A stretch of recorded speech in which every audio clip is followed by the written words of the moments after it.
이미 스마트폰이 탄생하고 있던 시점인 2008년에 폴더블 스마트폰이 나올 수도 있다, 이러한 뉴스들이 많이 등장했었는데요. 근데 개인 투자들은 특히 이제 직장에 다니시거나 그러면은 계속 보고 있을 수 없잖아요, 장을. 이 시간대에는 한번 봐주는 게 좋다, 그런 게 있을까요? 9시에 보는 게 제일 위험해. 아 진짜? 9시에 딱 시작하면 이제 갑자기 오늘 아침 지하철에서 보던 뉴스에서 본 종목을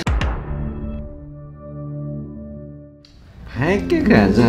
네, 안녕하세요. 왔니? 오랜만에 제가 온 것 같아요. 아, 오랜만에 왔네. 네. 닉인가? 하나 정해주세요. 아니 닉이 있는데 왜 다른 걸 정해달래? 다른 걸 정해주세요. 페페님이 그 모니카 대체라고 표현을 하시더라고요. 그러니까 이제 하나 정해주세요. 저는. 아니 고급지에 가자. 너 이제 약간 하얗고 좀 그러니까. 네.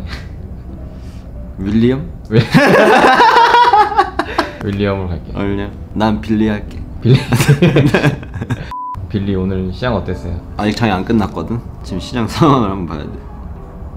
장 전체 분위기가 역시 여름이 끝남과 동시에 장세도 돌아오고 있다. 그거 날씨 매매법 확실해요? 여름에 주워 담고 날씨 추워지면 파는 전략.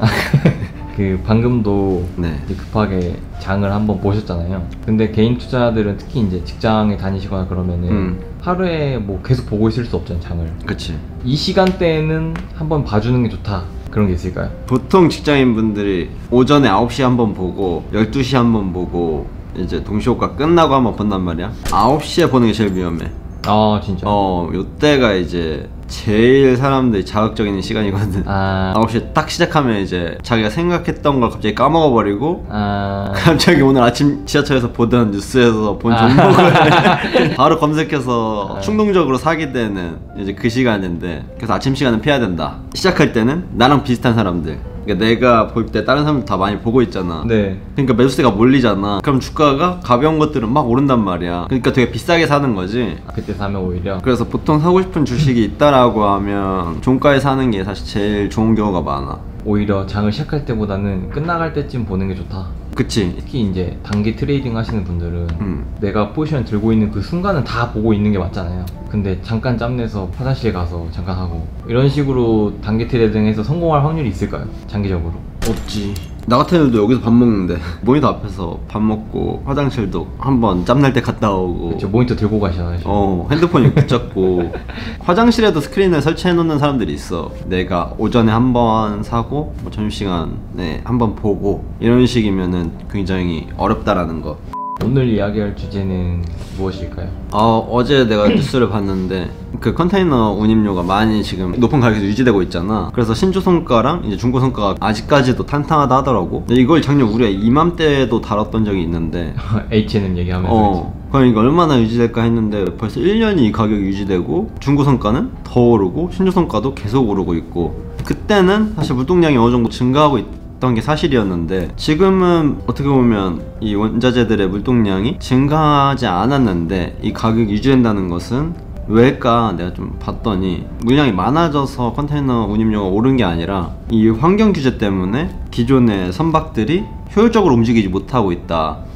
운송 속도가 굉장히 느리고 있다. 배가 뭐 한 100km로 달릴 수 있는데 환경 규제 때문에 얘네들이 다 50km밖에 못 달리는 거야. 계속 느리게 가다 보니까 배는 정차되고 그러면서 이게 막 꼬이는 거지. 이 배를 빌리는데 드는 돈을 용선료라고 표현하더라고요. 이게 그치. 1년 만에 20배가 뛰었대요. 그리고 중고선 가격도 5배 올랐다고 하더라고요. 이 정도로 오른 게 물동량이 많아진 것도 당연히 있겠지만 그냥 말 그대로 배가 느리게 가서 비효율적으로 움직여서 그렇다. 그래서 이거는 뭐 비단 뭐 선박 시장에만 나타나는 현상은 아닌 것 같고, 올해 가장 큰 메시지는 무엇인가, 방향은 무엇인가 라고 할 때 ESG라는 표현이 나왔잖아. 이 환경 규제가 어떤 영향을 줄 것인가. 그러니까 중국이 많은 부분에서 소화했던 이 비용을 전 세계가 이제 다 같이 부담해야 되는 이 시장이 지금 다가온 거지. 그래서 각종 원자재 가격들도 굉장히 많이 오르고 에너지 가격도 오르고 지금 이 선박 시장에도 영향을 주고 있고 자동차도 전기차 시장으로 개화되어 가고 있고, 그러니까 많은 영역에서 이 환경이라는 이름 하나만으로 영향을 주고 있다. 이게 지금 선박 시장에까지 들어온 것 같다. 지금 선주들이 참고 있지만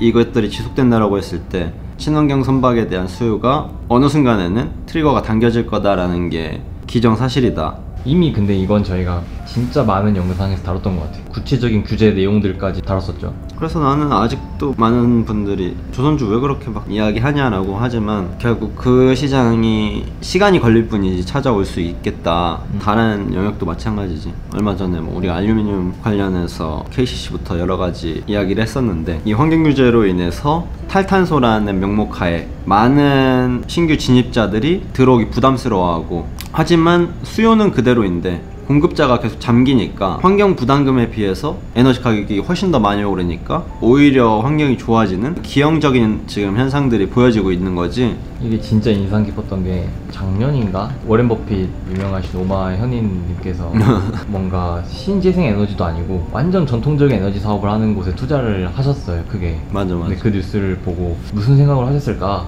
완전 그때 막 ESG 얘기가 나오고 있었는데 근데 지금 보니까 역시다. 역시 버핏 형님은 틀리신 법이 없어졌다. 근데 버핏 형님도 한국에 포스코에 투자했던 히스토리가 있는데 아 정말요? 버핏 형님도 한국에선 당해낼 재간이 없어졌어. 그때 한바탕 다 하고 가셨거든. 지금 어떻게 보면 미국과 유럽이 연합을 해서 중국을 견제하자는 목적으로 ESG라는 걸 내놓고 시장에 드라이브를 걸고 있지만 그 피해는 온전히 글로벌 전역으로 퍼져가고 있다. 근데 거기서 조금만 이제 미스가 나면 전 세계가 디플레이드 배 빠지는 이제 뭐 그런 상황이 연출될 수 있겠지.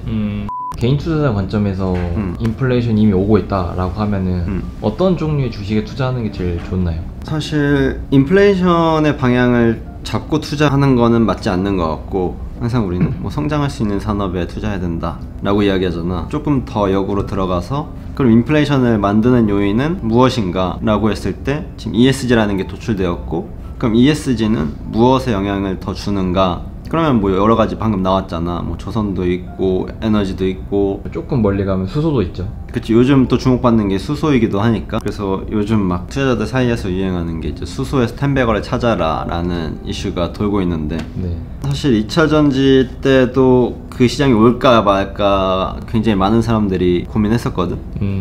근데 결국 그 2차 전지 시장에서 텐베거가 수없이 많이 나왔고 폭발적인 수익률들을 많이 보여줬는데 근데 어떻게 보면 2차 전지랑 수소 전지랑 시장을 이렇게 갈라먹는다라고 하면은 쉽지 않을 것 같다. 그런 생각도 들거든. 지금 글로벌의 많은 자금들은 2차 전지로 확실히 방향을 잡았다라고 느껴졌는데 최근에 이제 그렇게 생각하는 이유 중에 하나는 세계 어느 회사보다 가장 많이 자동차를 파는 회사가 토요타인데 토요타가 전기차 시장에 가장 후발주자로 뛰어들었단 말이야. 어떻게 보면 선두주자로 진입해야 되는 회사인데 계속 하이브리드에 집착하고 우린 바로 전고체로 가겠다. 내가 볼 때 토요타는 그걸 생각한 것 같아. 이게 시대의 흐름이 아니라 한철이다. 인정하지 않는다라고 생각한 것 같은데 근데 최근에 토요타가 투자 계획서를 낸 걸 보면은 전기차 시장에 진입해야겠다라는 포부를 보여줬거든. 그렇기 때문에 2차 전지 시장 그리고 전기차 시장은 시간이 지날수록 훨씬 더 폭발적으로 점유율을 높여갈 거다. 정리하면 수소가 좋은 기술이지만 아직 조금 시간이 많이 걸릴 수 있다. 그치. 그래서 굉장히 많은 시간을 기다릴 수 있는 분들은 사실 수소가 더 안전할 수 있겠지.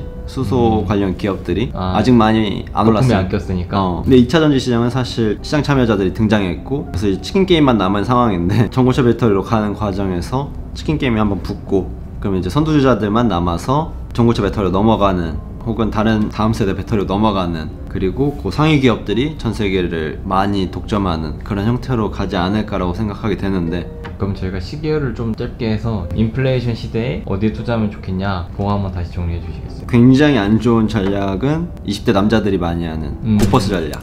이게 최악이다. 인플레이션에서는. 그래서 절대 제가 이제 막 곧버스 사지 말아라고 하는 게 그냥 한두 번 성공할 수는 있다. 50% 확률이잖아. 오르거나 내리거나. 그럼 당연히 한 번 맞지. 근데 거기 맞들리면 이 뒤에 투자가 굉장히 피로해진다. 이 곧버스 같은 시장 전체에 역행하는 투자는 웬만하면 안 하시는 게 좋다라고 할 수 있습니다. 네, 그러면 저는 또 다음 시간에 뵙겠습니다. 안녕.